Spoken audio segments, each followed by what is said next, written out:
Ini adalah, wah ini harta suami saya, semuanya jadi milik saya ketika suami saya meninggal, gitu kan? Jadi dia kangkangin sendirian, setelah itu dia kawin sama Brondong, nah, gitu, ya, ya kan dikuasai sendiri sama sama ya istrinya. Dan itu yang terjadi di tengah masyarakat kita, Pak. Kita nggak tahu nih ya, rumah yang kita tempati dulu waktu kita masih kecil sama bapak dan ibu kita, itu sebenarnya rumah siapa kita nggak tahu. Boleh jadi itu rumah rumah bapak kita sebenarnya aslinya, ya kan? Lalu bapak kita kan nikah dengan ibu kita, gitu kan? Lalu tinggallah mereka berdua. Kita tuh jarang Pak dikasih tahu sejarahnya. Ini rumah punya siapa sebenarnya? Jarang Pak. Bahkan di antara mereka berdua pun nggak pernah ada kesepakatan apapun gitu, ya kan? Taruhlah kemudian bapak kita meninggal, meninggal Pak. Kita ini sebagai anak kan ahli waris, ya kan? Sebagaimana ibu kita juga ahli waris. Tapi ada nggak di antara kita yang berani bilang sama ibu, Bu, yuk kita rapat pembagian waris? Marah dia. Enak aja kuburan bapakmu masih basah itu. Ya udah nanya-nanya waris gitu kan. Cekek saja ibumu ini gitu kan. Nanya-nanya waris atau saya kutuk jadi batu kamu gitu. Iya, mana ada gitu. Kita nggak ada yang berani Pak nanya-nanya warisan kepada ibu kita. Padahal kan ibu kita bukan pewaris tunggal. Beliau cuma punya hak berapa? 1/8 gitu. Nggak ada yang berani minta. Kenapa? Karena dalam pikiran kita bagi waris ya tunggu ibu meninggal dulu. Bapak meninggal, ibu meninggal, baru kita bagi waris. Selama masih ada salah satu dari orang tua kita, siapa yang berani-beranian nanyain warisan? Dan ibu kita biasanya juga tersinggung kalau ditanyain warisan. Padahal tuh ibu rajin ngaji juga, udah pergi haji bolak-balik gitu, ya kan? Tapi urusan warisan dia nggak paham, dia berpikir kalau suami saya mati, berarti semua jadi milik saya dulu. Dan kalian anak-anak baru boleh bagi waris kalau ibumu sudah nggak ada. Begitu. Itu yang terjadi di tengah masyarakat. Padahal harusnya nggak begitu. Begitu suaminya meninggal, siang kita kuburin, malam kita kumpul. Bukan tahlilan, kumpul. Ibunya bilang, bapak kalian sudah nggak ada. Ini peninggalan bapak kalian semua. Dan ibumu ini sebagai salah satu ahli warisnya cuma dapat 1/8. Sisanya ini punya kalian semua. Ayo kita hitung sekarang malam ini juga. Kenapa? Tidak boleh ada harta nganggur, nggak ketahuan siapa tuannya. Loh, tuannya bukan ibu, bukan, saya ahli waris, gitu kan? Saya cuma dapat 1/8 dan kalian dapat sisanya, gitu. Mana ada ibu kayak gitu hari ini? Nggak ada, nggak ada. Karena dia nggak belajar waris, gitu, ya kan? Makanya ibu-ibu sekarang ini besok kalau suaminya meninggal begitu, langsung kumpulin semua. Kalau ada hartanya, gitu kan? Karena begini udah dikumpul semua, anak tuh nanya, emang harta bapak yang mana? Ya nggak ada sih, cuma centong 2 biji ini, gitu. Ya percuma juga, gitu kan? Nah, atau dibalik, gitu dibalik, bapakmu sudah meninggal, ya. Malam ini ibu akan jelaskan. Rumah ini bukan punya bapak kalian, punya saya, gitu kan. Halaman punya saya, mobil punya saya, itu semua punya saya. Memang punya saya. Bapakmu tuh pendatang bawa dengkul doang 2 biji di sini, gitu kan. Jadi jangan bicara waris, kenapa? Yang punya masih hidup. Gitu Pak, jelas jadinya. Ini kan selama ini kan nggak pernah jelas harta suami mana, harta istri mana, itu kan. Nah di situ penting Pak kita belajar ilmu faraid biar nggak menyimpang, biar memang kita lurus dan nggak bikin satu kesalahan yang menimbulkan kesalahan berikutnya dan berikutnya dan berikutnya. Ini Pak kesalahan yang terjadi itu karena faktor dari awalnya itu masuknya aja udah salah. Ya ibarat kata masuk pintu tol dari Muhammad Toha mau ke sini Pak, itu saya begitu masuk ada 2 jalan. Nah lo Cilenyi, sono, Padalarang, sono. Ini kalau saya dari awal udah salah masuk Pak, ya subuh saya bukan di sini Pak, selamat datang di Garut, kan begitu Pak. Karena dari awal udah salah gitu Pak, kalau udah salah tuh sononya salah lagi, udah gitu nggak nyampe-nyampe. Maka dari awal jangan sampai salah, biar ke sononya benar gitu. Nah kita ini sering jadi korban kesalahan yang kesekian, dari awalnya udah salah. Nah biar jangan terjadi kesalahan, yang sudahlah. Tapi yang berikutnya, mumpung kita belum jadi orang kaya, ya kan Pak ya. Sekarang kita belajar dulu nih, siapa tahu abis ini kita jadi orang kaya. Nah gitu kan, amin. Nah terus anak-anak kita, istri kita, keluarga kita itu kita jelasin kayak gini semua, biar mereka paham, kaya dan benar, wah itu masuk surga Pak. Ya kalau kaya bodoh gitu, udah kaya bodoh lagi gitu kan, itu berantem ujung-ujungnya. Mendingan bodoh dan miskin, nah itu nggak apa-apa. Nggak ngerti faraid Pak gitu, punya duit nggak ada juga sih, nggak ada yang dibagi, ya udah nggak apa-apa, bagus gitu. Ya, jadi kalau belum bisa ilmu faraid jangan kaya dulu deh gitu ya. Nah, kaya itu kalau sudah ngerti gitu. Baik contoh yang lain misalnya menunda-nunda pembagian waris ya Pak, ini selalu terjadi ya. Orang berpikir bahwa bagi waris itu adalah menjual rumah, menjual aset. Bagi waris itu adalah bagi-bagi uang. Itu keliru banget Pak. Keliru, total banget salahnya. Bagi waris itu yang membagi harta yang dimiliki si almarhum saat itu. Almarhum itu hartanya apa? Kambing. Yang dibagi kambing. Bukan kambingnya dijual, duitnya dibagi, bukan. Gitu. Almarhum punya rumah, yang dibagi itu rumah. Bukan rumahnya dijual lalu duitnya dibagi-bagi, itu namanya jual rumah. Bagi waris itu bukan jual rumah, bukan jual tanah. Ya bagi bendanya itu apa?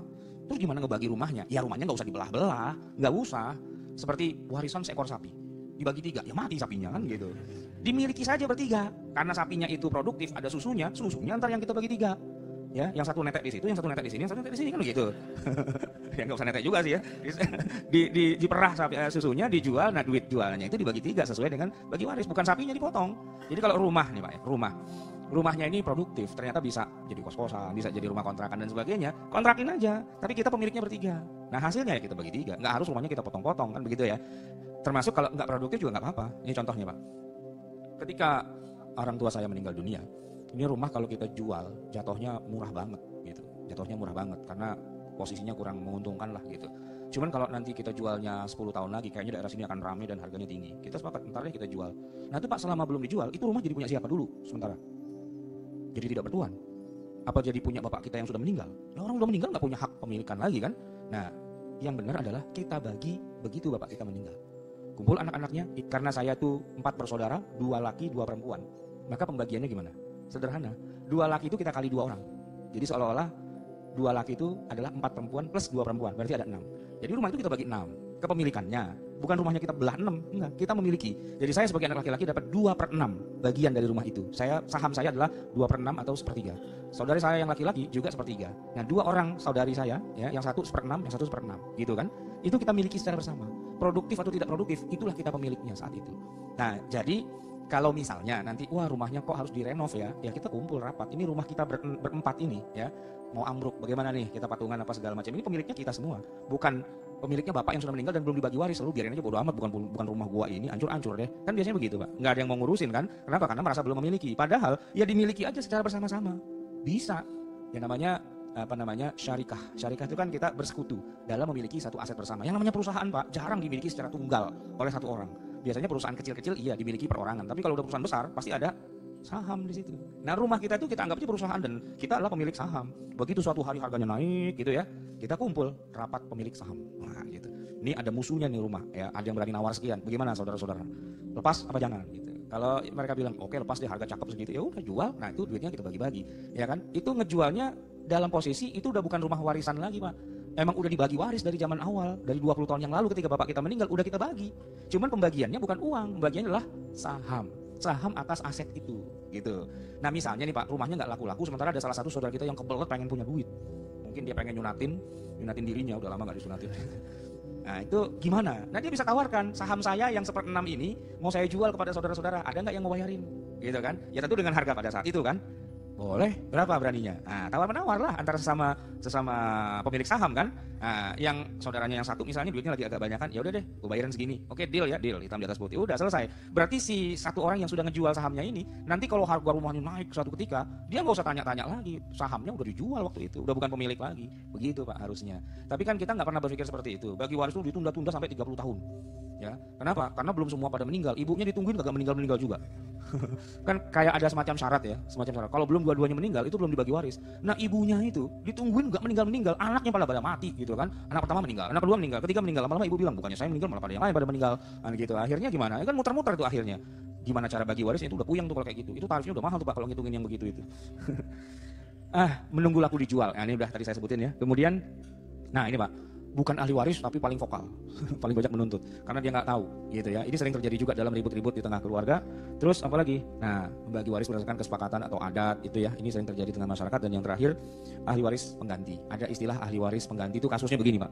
Jadi misalnya ya, ada seorang meninggal dunia, almarhum meninggal, dia punya 2 anak laki-laki, 1 dan 2 ya, masing-masing itu sudah punya anak lagi. Misalnya kasusnya begini, salah satu dari 2 anaknya itu ya meninggal, almarhumnya ini masih hidup, tapi salah satu anaknya meninggal. Nah, ini kalau nanti suatu hari almarhum meninggal dunia, warisannya jatuhnya gimana nih Pak? Ini dapat nggak kira-kira?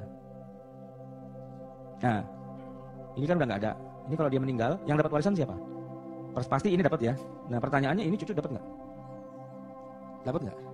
Nggak dapat. Kenapa? Karena dia terhijab oleh adanya orang di lini pertama, di ring 1, ya kan? Mereka ini kan orang ring 2 nih, ya kan? Selama masih ada orang di ring 1, ring 2 nggak dapat. Kasihan kan Pak si cucu ini, ya kan? Nggak dapat, bapaknya udah meninggal, anak yatim kan, kakeknya meninggal nggak dapat apa-apa gitu. Kalau yang ini kan enak, kenapa? Ya dia nggak dapat juga sih pada saat ini meninggal, tapi kan jatuh ke sini nih warisannya. Kalau dia meninggal kan dapat juga, ya kan? Dengan syarat jangan mati dulu aja sebelum bapaknya meninggal gitu. Tapi yang ini kesian nih Pak, si kakek meninggal nggak dapat gitu. Nah, dalam tata hukum barat yang kita impor bulat-bulat gitu ya dari barat, itu si cucu ini dinaikin derajatnya ke atas. Namanya ahli waris pengganti, menggantikan posisi bapaknya. Itu hukum barat, hukum Belanda. Diimpor bulat-bulat, dipaksa masuk ke dalam kompilasi hukum Islam. Sehingga di Indonesia kalau ada kasus kayak gitu, anaknya naik ke atas Pak. Itu hukum kafir, hukum barat, gitu, hukum sekuler. Nah, dalam Islam nggak boleh. Ya posisi cucu ya cucu, jangan naik-naik ke atas gitu. Terus gimana dong? Nah, caranya begini Pak, cucu tetap cucu, ya. Dan dia nggak dapat warisan, tetap nggak dapat warisan. Tapi dia tetap bisa dapat harta, walaupun bukan lewat jalur waris. Lewat jalur apa? Bisa ada 2. Salah satu di antara 2 atau malah dua-duanya. Pertama bisa dengan jalur hibah. Hibah. Begitu bapaknya meninggal, nih kakek panggil cucu. Udah, nggak usah nangis ya. Nih kakek kasih nih 2 miliar. Langsung aja kasih gubrak. Selesai, ya kan? Gitu. Nggak usah mikirin warisan, nggak usah mikirin harta. Ini kakek duitnya banyak nih, bruk, udah selesai. Itu namanya hibah. Dihibahkan langsung aja oleh si kakek, kan selesai. Atau dengan cara yang kedua, dengan cara wasiat. Kakek itu duitnya banyak, cuman pelitnya minta ampun. Kalau ngasih begitu aja dia nggak mau pada cucunya. Tapi kakek bilang, kalau nanti saya sudah wafat, ya, saya wasiatkan, jangan lupa, nih cucu kesayangan nih dikasih 2 miliar dari duit saya. Loh kakek nggak butuh kan sudah mati, gitu. Ya udah mati nggak butuh kan. Nah tapi kepada siapa ini saya wasiatkan? Kepada cucu, gitu. Cucunya dikasih. Jadi ada salah satu dari 2 cara. Nah kalau kakeknya kagak ngerti, nah cucunya yang inisiatif. Kayak kan bapak saya udah nggak ada, hibahin kayak apa wasiatin? Oh gitu ya. Iya kata Ustaz suruh hibahin apa wasiatin gitu. Wasiatin. Gitu. Nah kalau di negara-negara seperti di Syria, di Mesir itu udah diundangkan Pak begitu. Maka begitu ada kasus seperti ini si kakek itu dipanggil sama pemerintah. Cucumu bikinin surat wasiat. Gitu. Istilahnya di sana namanya wasiyah wajibah. Wasiat yang diwajibkan oleh negara kepada warganya yang punya kasus kayak gini biar cucunya nggak terlantar. Itu yang benar dalam syariat Islam, bukan si cucu naik ke atas. Itu mah hukum kafir, hukum barat itu. Tapi di Indonesia dipaksa masuk ke dalam hukum kompilasi hukum Islam dalam KHI. Nah itu Pak, jadi KHI kadang-kadang ya namanya juga kompilasi ya, campur-campur ya, begitulah kejadiannya. Baik hadirin yang dimuliakan Allah, sesuai dengan janjinya kita dari 6:30 ya. 6:30 kan Pak? Ya kita akhiri dulu untuk sesi yang pertama ini, nanti kita ada teruskan dengan tanya jawab. Atau mau langsung tanya jawab, nggak usah pakai di break. Ya, mau sholat isya dulu ya. Baik, kita tutup dulu sementara. Alhamdulillahirabbil alamin, wabillahi taufiq wal hidayah. Assalamualaikum warahmatullahi wabarakatuh. Bismillah, bismillahirrahmanirrahim. Bapak Ibu jamaah sekalian, masuk kita pada sesi yang kedua ini yaitu tanya jawab. Kita punya waktu sampai jam berapa? Jam 8. Oh. Ya, semoga tanya jawab ini bisa lebih memperjelas banyak hal yang mungkin masih agak samar sebelumnya atau terkait dengan hal-hal yang mungkin lebih implementatif, yang lebih nyata dalam kasus-kasus yang mungkin pernah terjadi juga pada kita. Silahkan mikrofonnya mungkin ada. Oh ya, silahkan. Saya aja, ditanya langsung jawab, tanya langsung jawab gitu ya. Karena kalau saya kumpulin saya juga bingung nanti yang mana yang saya bisa. Ya. Assalamualaikum warahmatullahi wabarakatuh. Waalaikumsalam. Ini mau nanya salah satu kasus Pak Ustadz. Cuma kalau memang menilik dari surat An-Nisa, bingung yang sebagian ahli warisnya. Ini ada nenek dari jalur ibu saya. Beliau sudah meninggal dan kebetulan dalam perjalanan hidupnya memiliki 3 bidang tanah dan rumah di atasnya. Cuma untuk 2 bidang tanah dan rumah itu pembeliannya ada bagian dari ayah saya. Jadi belinya barengan. Cuma memang yang 2 rumah itu di atas namakan ke ibu saya. Di dokumennya, di sertifikatnya udah atas nama ibu, dan yang 1 rumah memang masih atas nama nenek saya yang sudah meninggal.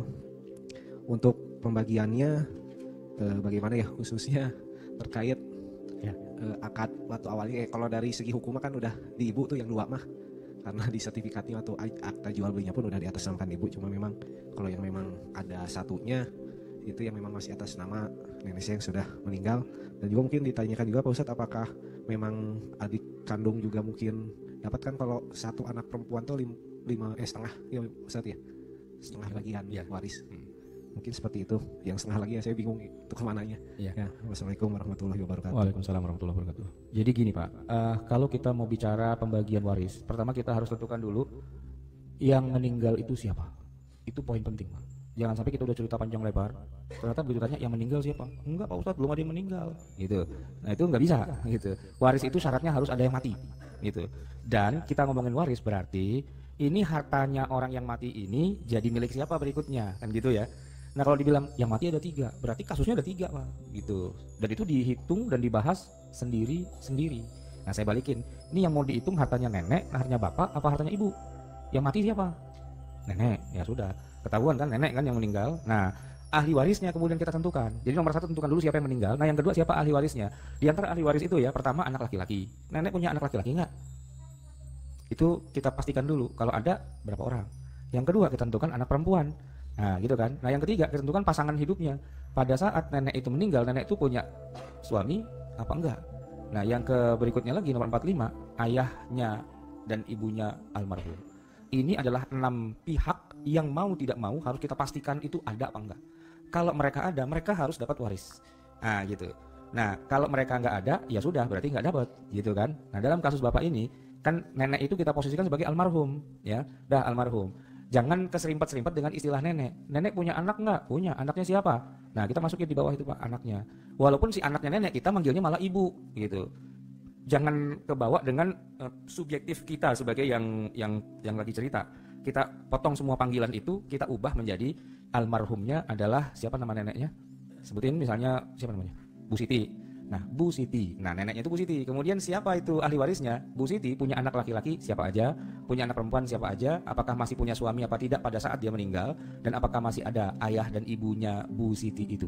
Udah nggak usah kita bilang nenek lagi, langsung sebut namanya aja Bu Siti, biar jelas gitu kan. Nah, dengan begitu kita jadi jelas siapa saja ahli waris beliau gitu. Nah, dalam hal ini kasusnya gimana? Bu Siti itu punya anak laki-laki? Hanya satu anak perempuan. Suami? Nggak ada. Terus udah nggak ada. Berarti anak perempuan tunggal ya, anak perempuan tunggal. Nah dalam hal ini kita udah ketemu tuh anak perempuan tunggal. Nah anak perempuan tunggal nanti kita bisa bahas gitu dalam bab khusus namanya ahli waris anak perempuan tunggal. Dapatnya berapa? Nah kalau dalam ayat Al-Qur'annya sih ya dapatnya setengah dari total harta yang dimiliki oleh orang tuanya, entah itu ayah atau ibu. Dalam hal ini karena Ibu Siti itu ibu ya dapat dari ibunya. Misalnya warisannya berapa tadi? Nah kita nggak ngomongin dulu warisannya itu dalam bentuk apa-apa. Pokoknya kita globalkan saja. Anggaplah warisannya itu 1 gitu ya. Maka si anak perempuan dapatnya kan setengah gitu.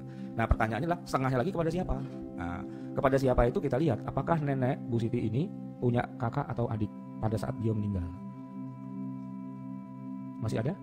2 adik kan? Nah ya berarti sisanya itu jatuh kepada adiknya ya atau kakaknya gitu ya, siapapun yang sejajar dengan dia. Ini kalau saya bikin lebih detail lagi begini Pak, itu ya yang tengah-tengah itu almarhum, nanti ahli warisnya itu ada yang ini almarhum, ini suaminya, ini istrinya. Nah ini saudarinya almarhum ada 4 pihak nih, bisa yang seayah seibu ya, bisa yang laki-laki atau yang perempuan, ini yang laki-laki ini yang perempuan, bisa yang seayah saja tapi tidak seibu, ini berdua. Nah bisa laki bisa perempuan. Jadi ketika almarhum punya anak itu cuman ini dapatnya setengah, sisanya kemana? Sisanya ke sini nih Pak, sesuai dengan urutannya. Jadi adiknya atau kakaknya yang seayah dan seibu dengan almarhum nenek Siti itu, nah mereka inilah yang dapat sisanya. Istilahnya mereka dapat asobah, sisa dari yang diambil oleh anaknya yang dapatnya setengah itu.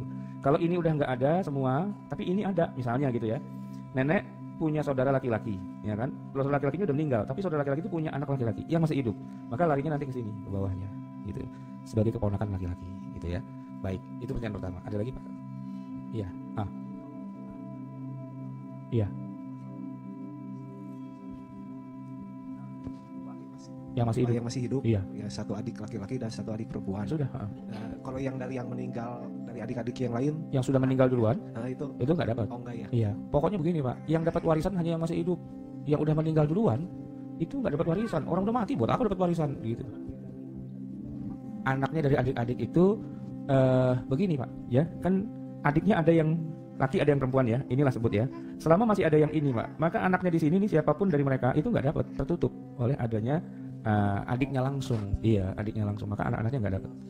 Nah, kalau udah meninggal semua, kan udah lost tuh ya, udah nggak ada, baru kepada anak-anaknya. Selama masih ada saudara dan saudarinya, maka keponakan-keponakan itu nggak dapat, mereka jalurnya ketutup, terhijab, gitu ya. Baik, silakan Pak. Warahmatullahi wabarakatuh. Waalaikumsalam warahmatullahi wabarakatuh. Jadi kebetulan di sekitar saya itu ada beberapa kasus yang mirip, Pak Ustadz. Jadi ada keluarga yang memiliki 3 orang putri, entah itu teman saya atau saudara, kasusnya sama.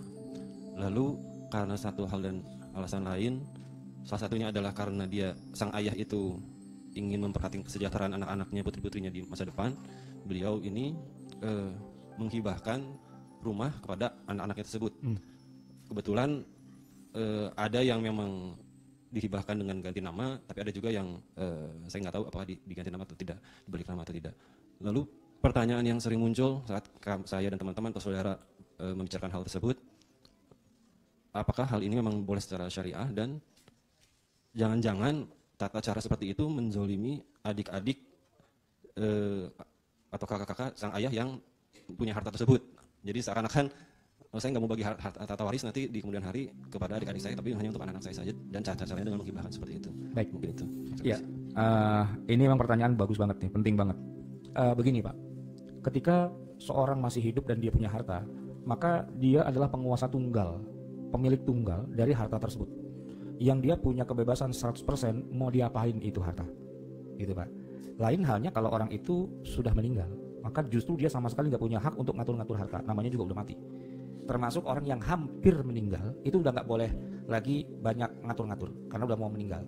Nah tapi selama dia masih segar bugar, masih fit, masih ya istilahnya masih hidup lah ya secara normal begitu, itu harta mau disumbangkan 100% kepada orang lain, mau dihibahkan kepada orang lain, itu hak dia. Dan anak-anaknya nggak bisa protes. Kenapa? Ya anak-anaknya kalau mau protes silahkan aja, tapi hak prerogatifnya ada pada si ayah yang memang itu. Itu contoh kasusnya Pak, terjadi pada Ar-Rajahi, Sulaiman Ar-Rajahi. Jadi Bapak Ibu tahu bahwa ada bank Islam yang terbesar di dunia, itu Ar-Rajahi Bank gitu ya. Dia orang kaya Pak, dan dia bangun masjid terbesar di dunia. Terbesar ini maksudnya ya setelah Masjidil Haram di Mekah dan Masjid Nabawi di Madinah, itu terbesar. Adanya di ibu kota kerajaan Saudi Arabia, di Riyadh.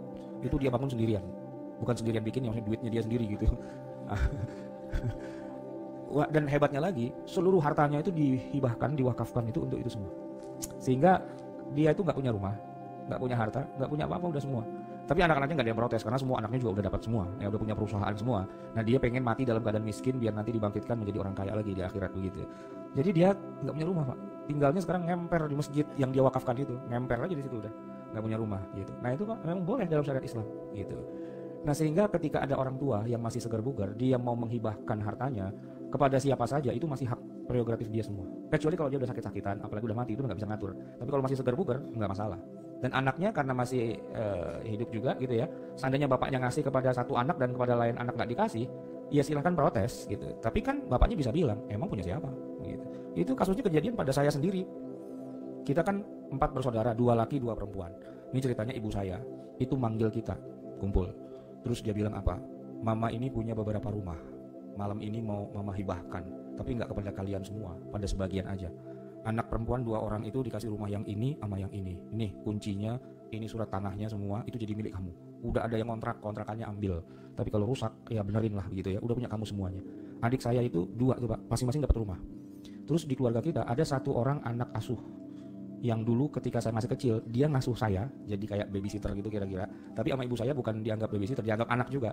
Nah ketika kita udah gede-gede, dia masih tinggal sama kita, perempuan. Itu pun dikasih rumah juga Pak, sama ibu saya. Setelah anak perempuan 1, 2 dan anak asuh ini dikasih, ibu saya bilang, ya sampai di sini, wabillahi taufik wal hidayah. Wassalamualaikum warahmatullahi wabarakatuh. Saya bilang sebentar, jangan wabillahi taufik dulu nih. Dia dapat, ini dapat, lah dia juga anak juga kagak, kenapa dapat gitu kan? Tapi ya itu kan urusan mama lah ya. Cuman ini kita anak 2 laki, bagaimana urusannya? Main wabillahi taufik aja gitu kan? Ibu saya cuma bilang begini, kamu tahu nggak itu rumah yang itu punya siapa? Ya punya mama sih. Masalah buat kamu? Ya enggak sih. Wabillahi taufik wal hidayah.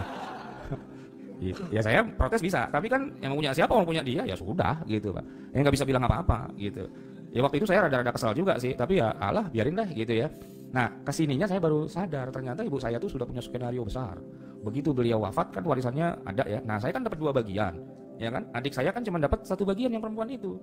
Nah jadi saya dapat bagian segini, dia dapat bagiannya kecil, tapi sebelumnya udah dapat juga dari hibah. Jadi kita jadi equal gitu Pak. Jadi ya kurang lebih sama lah 11-12 gitu kan. Saya bilang canggih nih cara berpikirnya mama. Waktu itu kita mikir gak adil banget. Emang pada waktu itu berpikir, tapi lama-lama setelah ini benar juga. Dan itu bisa Pak dilakukan. Karena emang waktu beliau masih hidup, beliau punya hak prerogatif untuk ngasih kepada siapa. Termasuk kepada ya anak asuhnya gitu.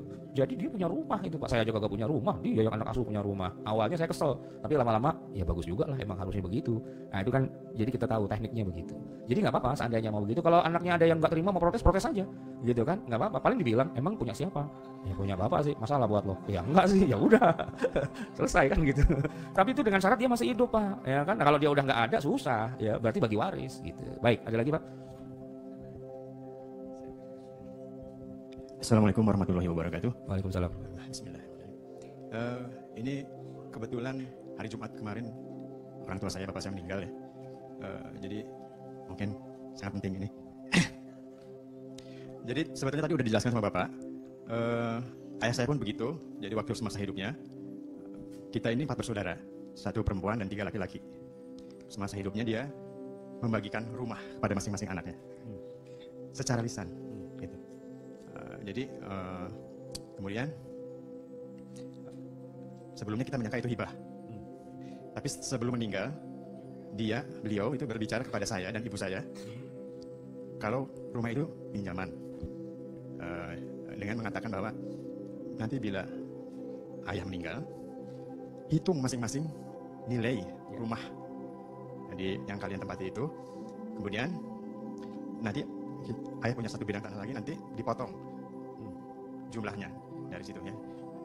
Seperti itu. Jadi dengan seperti itu saya meyakini bahwa ini bukan hibah, itu masih termasuk waris. Ya. Nah kemudian ada lagi, kita 3 anak ini kan rumahnya fisik Pak. Kalau yang satu lagi itu berupa uang. Nah, dan yang berupa uang ini dia merasa itu hibah. Gitu. Sementara ayah saya bilang sebelum meninggal itu disebut satu persatu bahwa itu harus dihitung semuanya untuk waris. Seperti itu. Nah, apa kalau keyakinan saya itu semuanya adalah waris, bukan hibah. Apakah benar seperti itu? Itu yang saya tanyakan. Ya. Terima kasih.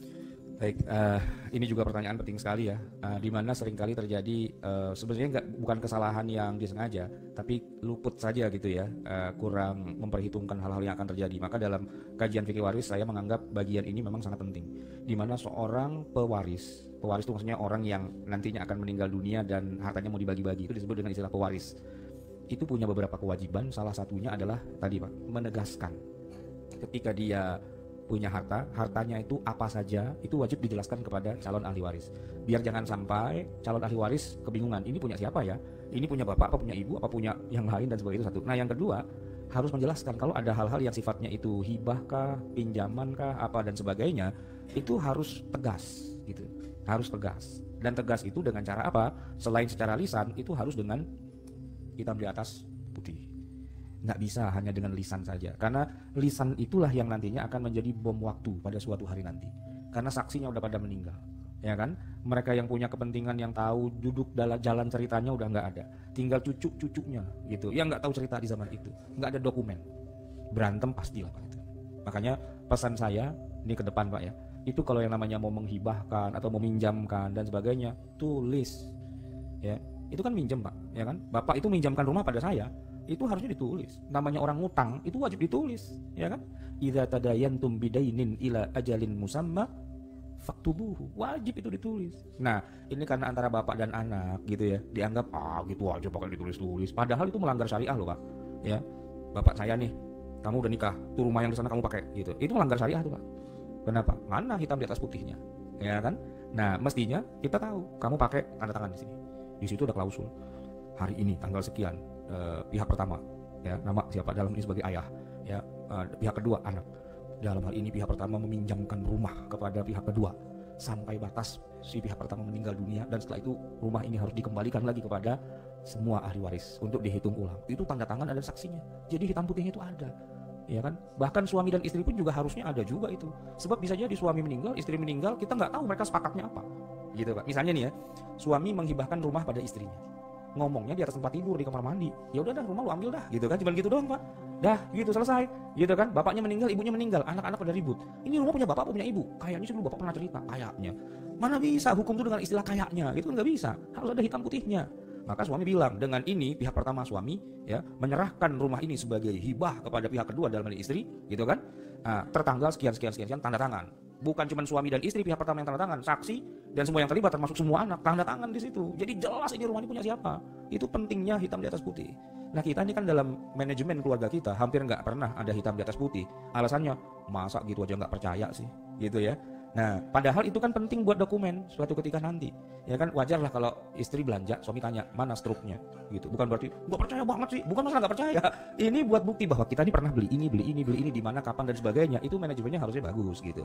Nah kalau enggak, ya itu Pak, nanti pelaku sejarahnya sudah wafat, ya kan? Nah generasi keduanya mungkin tahu, tapi biasanya yang ribut bukan di generasi kedua Pak, generasi ketiga, the next generationnya itu nggak punya clue, nggak punya petunjuk gitu tentang hal itu. Nah orang tuanya mati aja, nggak ada rencana gitu kan, biasanya nggak mati dia kan, terus anak cucunya susah itu gimana cara baginya dan sebagainya kan gitu. Kasusnya itu paling sering Pak terjadi di mana-mana. Akhirnya kan berantem kan, yang